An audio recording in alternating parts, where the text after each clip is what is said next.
also my background, my education, experience as a school principal and working with the YMCA and all of that.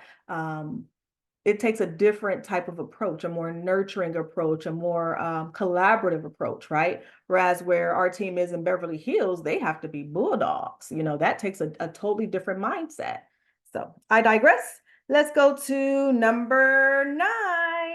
Okay, number 9, I think the reason why I was chosen, and I feel like I'm the best, I have a strong background in creative finance. If you watch my other videos, you see me talk about a lot about subject to and owner financing and liens and things like that. You can look at the other videos for that. But like one example is we had an investor come and he gave us a substantial amount of money, and he ended up getting a lot back. And he's like, well, what happened? I was like, well, I was able to work out a deal where you got this house for $7,000 with $7,000. And it was cash flowing with the Section 8 tenant in there. And then, of course, a couple months later, we refinanced. And so of that 7,000, he was able to refinance and pull $38,000 out. So I'm not going to say I can do that every time, but it is in my wheelhouse. And when I can do it, I always want to do that and offer that to my partners, because I want to show you back, show you what I can do. And I'm a bit of a show off, it feels good to be like, I got to show a whole house for $7,000. Okay. All right. And then number 10, in addition to my experience with relationships and working with people in education and nonprofits and working with the government agencies and things like that, you have to remember I've been an entrepreneur for a very long time. So some of the first businesses that I built were wholesaling businesses. If you're not familiar with wholesaling, it's essentially direct to seller, and we're getting houses at a deep, deep discount. And then I also owned a construction company. Right. And that's when we were doing a lot of flips and, big, huge rehab projects. So once I really dedicated my time to just real estate investing, I still have those connections and that experience, which means I'm still really good at finding excellent deals, properties at a very great price. And I also have excellent connections with our contractors. I'm really good at working with our project managers because I've been there. I've done that. I know what to look for. I know, for instance, when people look at our pictures, the before and afters, they're like, they all look the same. Yeah, they do. We use the same backsplash, the same paint, and the same construction crews over and over and over. It just streamlines everything. It makes everything standardized. If we have to go fix anything, we already know what color paint it is because everyone has the same color paint. Okay. Y'all know I like to go on my little tangents. I'm sorry about that. Long story short, I have a lot of experience, not just in real estate investing, but in real estate as a whole. Okay. And if you stuck around, I got a couple of bonus reasons I'd like to share with you. Okay.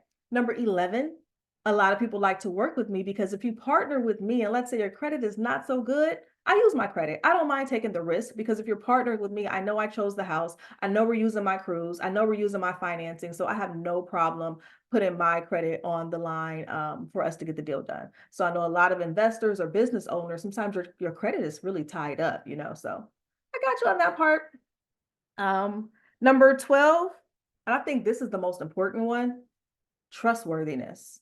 Trustworthiness. You get into real estate investing and you don't really know who the other person is. Some people just came from a 9 to 5. Some people were felons. Some people have, criminal backgrounds, but you wouldn't know that, because in real estate investing, you don't need any kind of licensure or nothing to really hold you accountable to being a trustworthy person. We have to think about me. I still have my school principal license. Okay. That means I've had to have background checks. That means I have a certain level of education. I have to be accountable. I have to have a good reputation. They don't just pass those out. I had to get a master's degree for it. Also, keep in mind, I also serve on a board of directors for a very large nonprofit organization. So that also means they're looking at my credit, my background check. I mean, if I had any kind of flaw anywhere with any kind of fraud or finance or anything, there's no way I'd be sitting on a board that prestigious. So I'm held accountable there. And then also, wearing my little pin today here. But I was also the president of Toastmasters, one of the largest ones in the country, actually. And I was elected for 2 terms. Same thing, accountable. People aren't electing me, and I had to be elected to the board as well. people aren't electing me. They wouldn't elect me if I wasn't trustworthy, if I didn't have the business acumen that I have, and I could not prove it. So I think trustworthiness is a big one, especially in real estate investing, especially since a lot of my partners, you guys have never met me before, although most of you do fly down to meet me, but some of you have never met me before, so you're sending me large sums of money, or that may seem large to you, that's relative. You need to know that it's with someone trustworthy. So I think it feels comfortable to know, hey, Ashley is bringing that 800 plus credit score. I'm financially responsible. Ashley sits on the board of directors for the YMCA. If she messes up, she has to be accountable to a whole organization. Ashley holds a licensure for being a school principal in the state of Texas. She can't do anything crazy or that's outside of being conservative, because again, I'll lose it all. And I don't mind putting that on the line because I trust me and I know I'm going to do the right thing. I always have and I always will. So you got 12 reasons why I think I was chosen to really take over this market. And why I feel like I'm the best person to do it. So if you are ready to partner with me, definitely click on the link. I'd love to meet you and get to know you.